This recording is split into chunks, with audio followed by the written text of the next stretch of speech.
Hey friends, இந்த வீடியோவில் நம்ம எதை பற்றி பார்க்க போகிறோம்னா, இபிஎஃப்ஓ தரப்பில் இருந்து சென்ட்ரல் பிஎம் இபிஎஃப்ஓனுடைய சென்ட்ரல் பிஎஃப் கமிஷனர், அதே மாதிரி PF commissioners, office incharges, so இவங்க எல்லாருக்கும் பார்த்தீங்கன்னா ஒரு முக்கியமான சர்க்குலர் ஒன்று வெளியிட்டிருக்காங்க. அது எது சம்மந்தமாக அப்படின்னா, இந்த கிரீவியன்ஸ் நம்ம போடுறோம் பார்த்தீங்களா, அதாவது பிஎஃப்ல எதனா ஒரு பிரச்சனைக்காக நம்ம ஆன்லைன் மூலமாகவோ அல்லது நேரடியாக பிஎஃப் ஆஃபீஸ் போயிட்டோ நம்ம மனு கொடுக்குறோம். அந்த மனுக்களுக்கு அகெயின்ஸ்டாக அவங்க எந்த மாதிரியான நடவடிக்கை எடுக்கணும், எத்தனை நாளைக்குள்ள நடவடிக்கை எடுக்கணும் அப்படிங்கிற ஒரு 7 புதிய ரூல்ஸ் வந்து கொண்டு வந்திருக்காங்க. அதை பற்றின தகவல் தான் இந்த வீடியோவில் பார்க்க போகிறோம். இந்த இன்ஃபர்மேஷன் நீங்கள் தெரிஞ்சுக்கோங்க, அதே மாதிரி மற்றவங்களுக்கும் இதை ஷேர் பண்ணி விடுங்க. இந்த சர்க்குலர் வெளியிட்ட தேதி பார்த்தீங்கன்னா 8/7/2025 அன்றைக்கி தான் வெளியிட்டிருக்காங்க. Proper functioning of PRO and strengthening of communication channels அப்படிங்கிற சப்ஜெக்டில் வந்து இது சர்க்குலர் வெளியிட்டிருக்காங்க. பிஆர்ஓன்னா பப்ளிக் ரிலேஷன்ஷிப் ஆஃபீஸர். அதாவது இங்கே பாருங்கள், 2024-25 நிதியாண்டில் இபிஎஃப்ஓக்கு மொத்தமாக 20 லட்சம் மனுக்கள் வந்திருக்கு ப்ராப்ளத்தோட. மொத்தமாக 20 லட்சம் கிரீவியன்ஸ் வந்து ரேஸ் பண்ணியிருக்காங்க. அதை வந்து ஆன்லைன் மூலமாகவும் ரேஸ் பண்ணியிருக்கலாம், அல்லது நேரடியாக பிஎஃப் ஆஃபீஸில் போயும் வந்து கிரீவியன்ஸ் வந்து ரேஸ் பண்ணியிருக்கலாம்.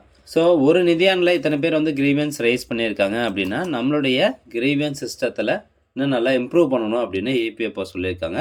அந்த கிரீவியன்ஸ் சிஸ்டத்தை இம்ப்ரூவ் பண்ணுறதுக்கு பிஆர்ஓக்கு என்ன மாதிரியான அடிஷ்னல் ரெஸ்பான்சிபிலிட்டி இருக்குது, ஆஃபீஸ் இன்சார்ஜஸ்க்கு எந்த மாதிரியான அடிஷ்னல் ரெஸ்பான்சிபிலிட்டி இருக்குது, ஒரு கிரீவியன்ஸ் வந்து அவங்களுக்கு வருது அப்படின்னா அது எத்தனை நாளைக்கு உள்ளார அதுக்கு ரெஸ்பாண்ட் பண்ணணும்.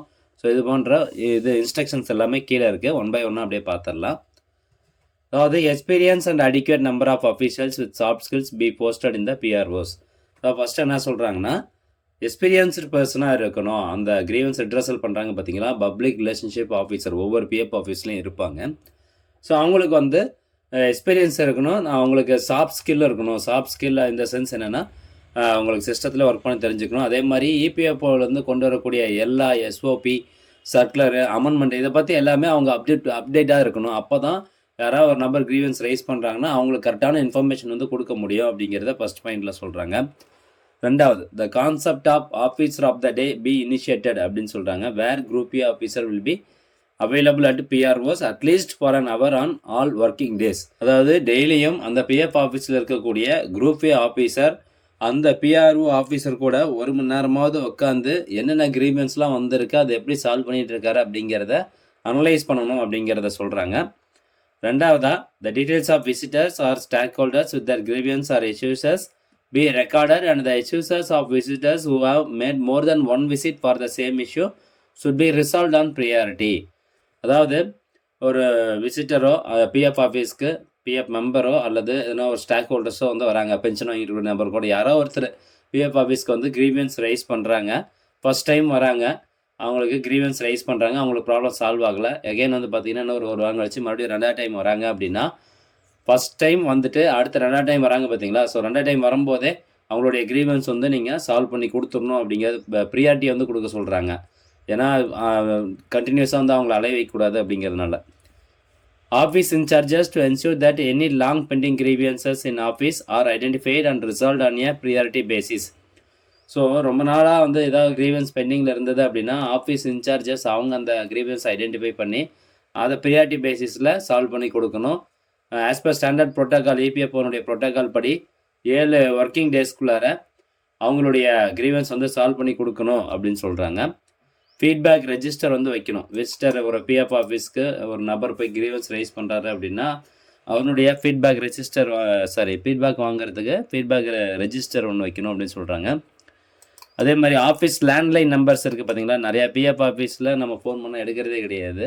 ஸோ அந்த ஆஃபீஸ் லேண்ட்லைன் நம்பர்ஸுக்கு யாராவது கால் பண்ணி இந்த மாதிரி பிரச்சனை இருக்குது பிஎஃப் அக்கௌண்ட்டில் அப்படின்னு சொல்கிறாங்கன்னா அந்த கிரீவியன்ஸையும் ரெஜிஸ்டர் பண்ணணும். அவங்க ரெஜிஸ்டர் எழுதி வச்சு அதையும் வந்து சால்வ் பண்ணி கொடுக்கணும் அப்படிங்கிறது சொல்லப்படுது. OA is to review the functioning of PRO. அதாவது ஆஃபீஸ் இன்சார்ஜ் பப்ளிக் ரிலேஷன்ஷிப் ஆஃபீஸர்னுடைய அந்த அவர் எப்படி வேலை பார்க்குறாரு அப்படிங்கிறத ரிவ்யூ பண்ணணும் அப்படிங்கிறத சொல்கிறாங்க. In case where grievances resolution takes time, stakeholders be informed of the expected timeline and reason for the delay. In case எதுனா ஒரு கிரீவியன்ஸ் வந்து அவங்களுக்கு டைம் எடுக்குது, அவங்களால வந்து கரெக்டாக சால்வ் பண்ண முடியல, ஏதோ பிரச்சனை இருக்குது, டைம் எடுக்குது அப்படின்னா அதை ப்ராப்பராக அந்த விசிட்டர்ஸ்க்கு வந்து இன்ஃபார்ம் பண்ணணும், அல்லது ஸ்டாக் ஹோல்டர்ஸ் அது பிஎஃப் மெம்பர்ஸ்க்கு வந்து இன்ஃபார்ம் பண்ணணும் அப்படின்னு சொல்கிறாங்க. The office in charge should make it an important point that the surprise visit to bro area would eventually improve the working of the PRO. So அந்த பிஎஃப் ஆஃபீஸில் இருக்கக்கூடிய ஆஃபீஸ் இன்சார்ஜ் வந்து சர்ப்ரைஸாக பிஆர்ஓ வந்து எங்கே உட்காந்துட்டு இருக்காரோ அவருடைய டேபிளுக்கு வந்து சர்ப்ரைஸாக போயிட்டு பார்க்கணும், அவர் என்ன பண்ணுறாரு, அவர் எத்தனை கிரீவன்ஸ் வந்து சால்வ் பண்ணியிருக்கிறாரு. ஸோ இதெல்லாமே பார்க்கணும். இப்படிலாம் இந்த நடைமுறையெல்லாம் ஃபாலோ பண்ணோம் அப்படின்னா கிரீவியன்ஸ் ரைஸ் ஆகிறது வந்து குறைய ஆரம்பிச்சிடும். ஏன்னா ஒரு ப்ராப்ளத்துக்கு ஒருத்தருக்கு வந்து ஃபஸ்ட் டைமே வந்து ப்ராப்பரான சொல்யூஷன் கிடைக்காதனால அவர் திரும்ப திரும்ப கிரீவியன்ஸில் போயிட்டு ரைஸ் பண்ணுறாங்க. ஸோ அதனால் இந்த மனுக்களினுடைய எண்ணிக்கை வந்து அதிகமாகுது. இவ்வளோ எண்ணிக்கை அதிகமாச்சு அப்படின்னா நம்மளுடைய கிரீவன்ஸ் லிட்ரஸல் சிஸ்டம் வந்து சரியாக இல்லை, நீட் டு இம்ப்ரூவ் ஸ்டேஜில் இருக்குது. அதனால் இந்த பாயிண்ட்ஸ் எல்லாம் ஃபாலோ பண்ணுங்க அப்படின்னு சொல்லி ஏபிஎஃப்ஓ தரப்புல இருந்து இந்த ஒரு சர்க்குலர் கொடுத்துருக்குறாங்க.